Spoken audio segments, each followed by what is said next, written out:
आ गए हैं और एक बार प्रभु यीशु मसीह के मधुर नाम में आप सभी को प्रेमी सलाम। जय यीशु मानव सेवा में आप सबका हार्दिक स्वागत है। साथ ही साथ आपके सामने कुछ वचन के साथ बातचीत करूंगा। उसके अलावा कुछ बातें ज्यादातर नहीं होगी और बीते हुए दिनों में काफी लोग कोशिश किया है और कर भी रहे हैं परमेश्वर के वचन को खुलासा रीति से आगे बढ़ाने के लिए। कमजोरों को साथ में लेना नहीं चाहते। क्या कमजोरों को साथ में लेना नहीं चाहते और जो बिगड़ गया उसे सुधारना नहीं चाहते।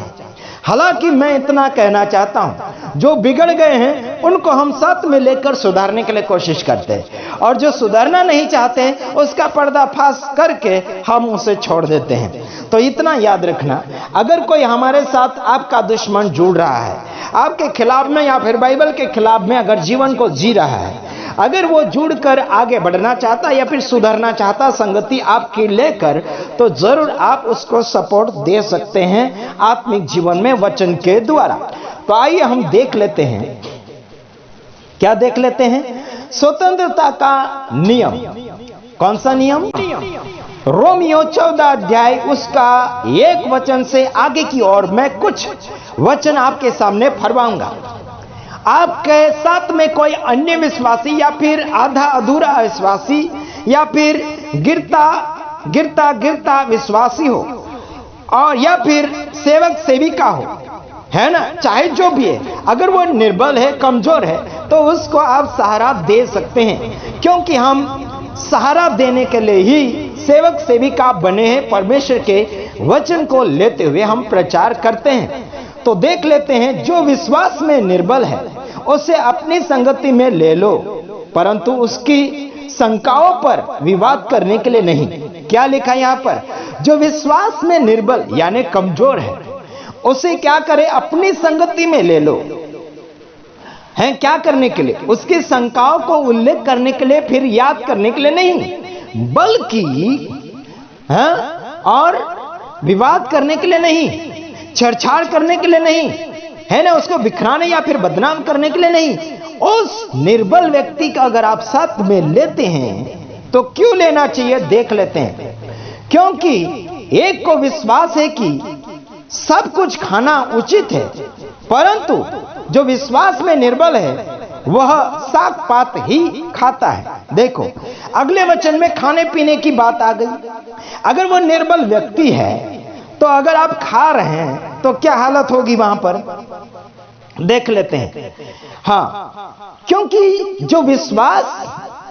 एक को विश्वास है कि सब कुछ खाना उचित है, परंतु जो विश्वास में निर्बल है वह साग पात ही खाता है। मतलब खाने की बात आ गई, है ना। तो कुछ लोग तो मटन चिकन खाते हैं या फिर और अन्य चीजें खाते हैं।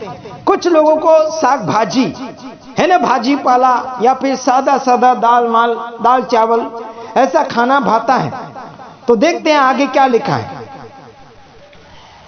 3 वचन, और खाने वाला न खाने वाले को तुच्छ न जाने और न खाने वाले पर दोष न लगाए, परंतु परमेश्वर ने उसे ग्रहण किया है। देखो दोनों के ऊपर बात हो रही, खाने वाला भी दोष ना लगाए और ना खाने वाला भी ना दोष लगाए। इसका मतलब है परमेश्वर की ओर से छूट है। क्या हो रहा है? परमेश्वर की ओर से छूट है, चाहे जो भी खाएं, लेकिन परमेश्वर की ओर से छूट है। लेकिन अगर विश्वास में कमजोर है उस भाई के कारण आपको कुछ बदलाव करना होगा। परमेश्वर तो सारा ग्रहण कर ही रहा है, लेकिन हम किसके लिए जी रहे हैं? रोमियो 14 का 7 वचन, हम किसके लिए जीते हैं? याद रखिए मेरे भाइयों बहनों, क्योंकि हम 7 वचन, क्योंकि हम में से न तो कोई अपने लिए जीता है और न कोई अपने लिए मरता है। 8वां वचन, क्योंकि यदि हम जीवित हैं तो प्रभु के लिए जीवित हैं और यदि मरते हैं तो प्रभु के लिए मरते हैं। फिर हम जिए या मरे हम प्रभु ही के हैं। किसके हैं? जिए या मरे हम प्रभु के हैं। अगर जीते भी हैं और मरते भी हैं तो प्रभु के हैं। तो किसका काम करना चाहिए? बोलो, किसका करना चाहिए? प्रभु का काम करो। है ना। खाने पीने के पीछे मत जाओ, आप जो खाना चाहते खाओ, उसे रोक टोक नहीं, प्रभु मना नहीं करता उस बात में। बाकी और कुछ वचनों में मना है, लेकिन इन वचनों में मना नहीं है ना।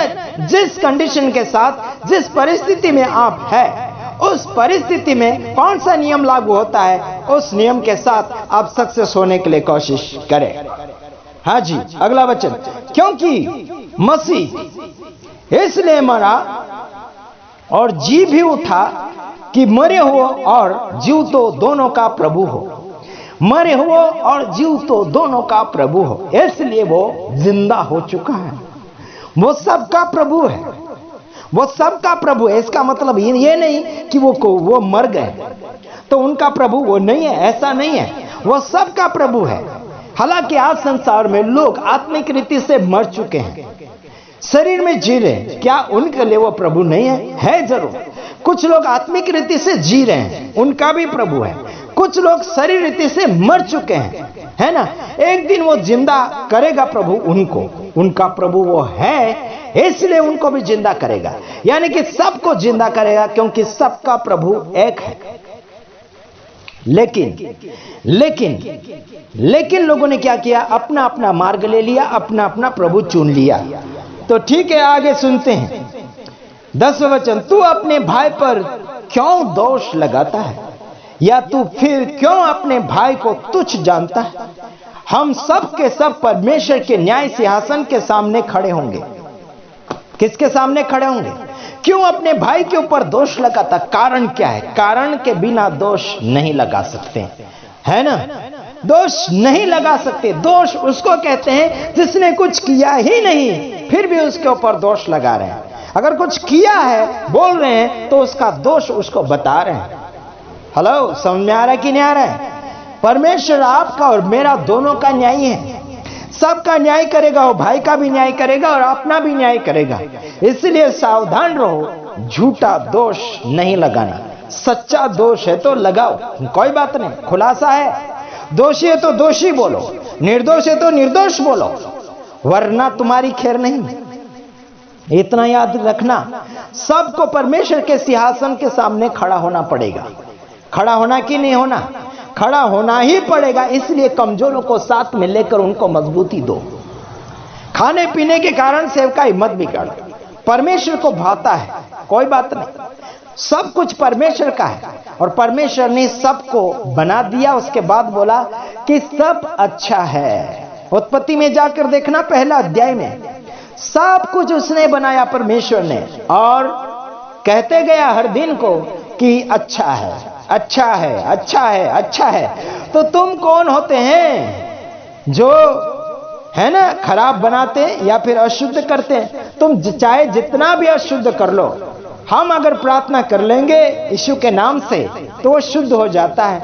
चाहे कोई भी व्यक्ति यीशु का नाम लेकर प्रार्थना करे विश्वास के साथ, तो विश्वास करने वालों में क्या क्या नहीं होता और क्या क्या हो जाता है, सब कुछ परिणाम आपको प्रार्थना के बाद मिल जाएगा। इतना याद रखना, है ना। मेरे खिलाफ में तो बोलने के लिए कोशिश मत करना, और मुझे पास्टरों की गिनती में गिनना भी मत। अगर मेरे खिलाफ में अगर बोलना है तो मेरा नाम लेकर बोलना, वरना तुम्हारी खैर नहीं। किसी का इशारा करके बिल्कुल मत बोलना, है ना। तुम जितने पास्टर लोग हो ना, जो मैं कुछ बोल रहा हूं पास्टर नाम लेकर, तो सबके ऊपर लागू हो जाता है। इतना याद रखना। अगर जो गलती करता होगा पास्टर, अगर मैं बोल रहा हूं तो पास्टर नाम के ऊपर अगर मैं बोल रहा हूं, तो अगर गलती करता होगा तो उसे लग जाएगा ठोकर या फिर कड़वा, है ना। भागना है तो भाग लो, है ना। ऐसे गंदे दोस्त मुझे पसंद भी नहीं है। सुधारने वाले और सुधारने वाले दोस्त मुझे पसंद है। अगर कोई नए सेवक सेविका पास्टर लोग मेरे साथ जुड़ रहे हैं, तो जूना पुराना जो करते आ रहे थे सब तुमको छोड़ना पड़ेगा। बिल्कुल हम वो चलाएंगे नहीं, है ना। तारीफें हम आपकी करते रहेंगे यूट्यूब के ऊपर, लेकिन गलती अगर कर दिया तो तुम सबका पर्दाफाश कर दूंगा। इतना याद रखना, ठीक है। God bless you. अगले वीडियो के साथ आ रहा हूं, तब तक ले नमस्कार, जय यीशु।